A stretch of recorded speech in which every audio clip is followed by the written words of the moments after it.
Today, we're going to talk about 10 fake foods that you will never buy again once you find out what I'm going to talk about. All right, the first one is fake steak. Now, what's interesting is certain restaurants, caterers use pieces of meat that have been glued together with something called meat glue. And that glue is called transglutaminase. Now, a couple problems with this glue. They have to rehandle the meat, so there's increased risk of adding more bacteria to the meat. And they don't have to actually tell you the process of how they make this glue. Originally, it came from blood plasma from either a cow or a pig, and then they combined that with certain things like bacteria. And then they evolved to just fermenting a bacteria to make these enzymes to make this glue. But the problem is all of this is not very transparent. You don't really know how they're making it. Eating anywhere where there's bulk filet mignon, you might want to ask them if they use meat glue. All right, number two, Parmesan cheese. Now, unfortunately, most Parmesan cheese doesn't come from Parma, Italy, which I could just imagine having that authentic Parmesan cheese from that city is just amazing.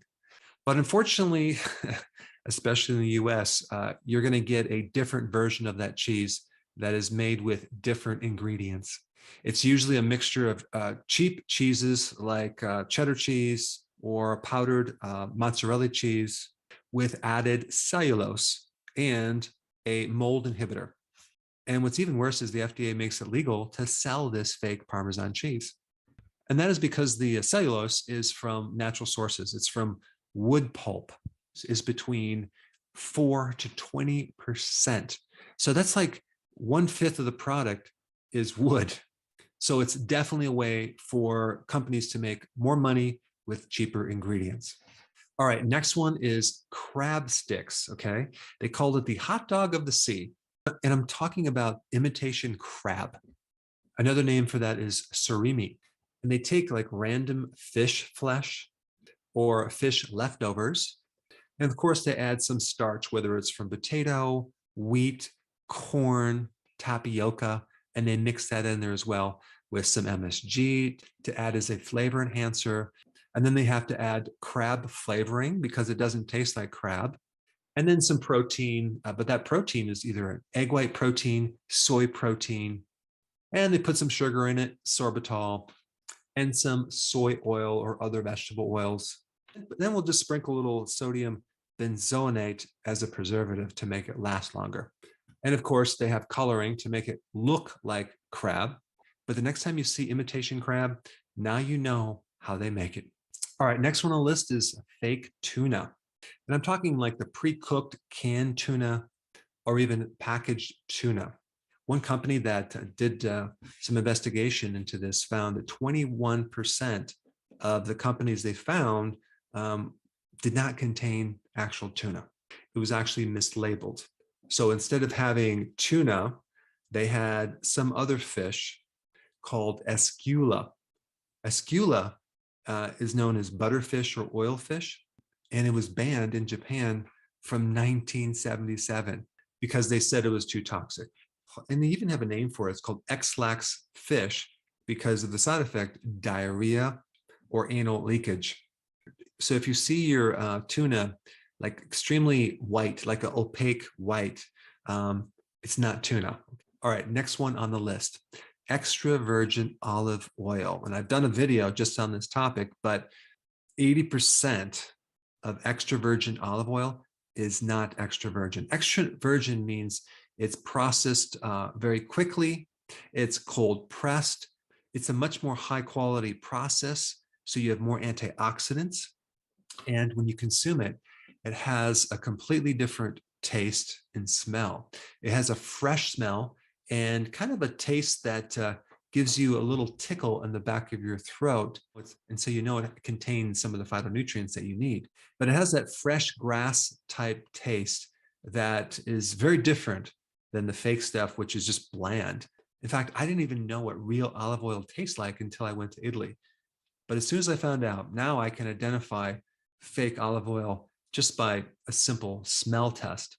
And about 80% of the extra virgin olive oil is not extra virgin. They add sometimes canola or just a blend of other oils. So it's rancid, it's cooked, it's heated, it doesn't have the phytonutrients.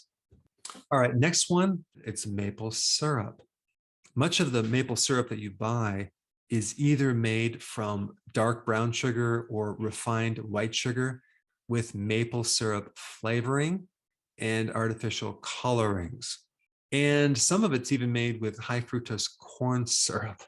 And of course, because these ingredients don't have the natural antioxidants as a preservative, they have to add preservatives like sodium benzoate and ascorbic acid to prevent this syrup from spoiling. Next one on the list is truffle oil. Truffle oil comes from a very expensive mushroom. And so what they do is they found a flavoring molecule to make some other materials taste like truffle oil. And they use this in restaurants a lot. It's a way to save money because the actual oil is very expensive.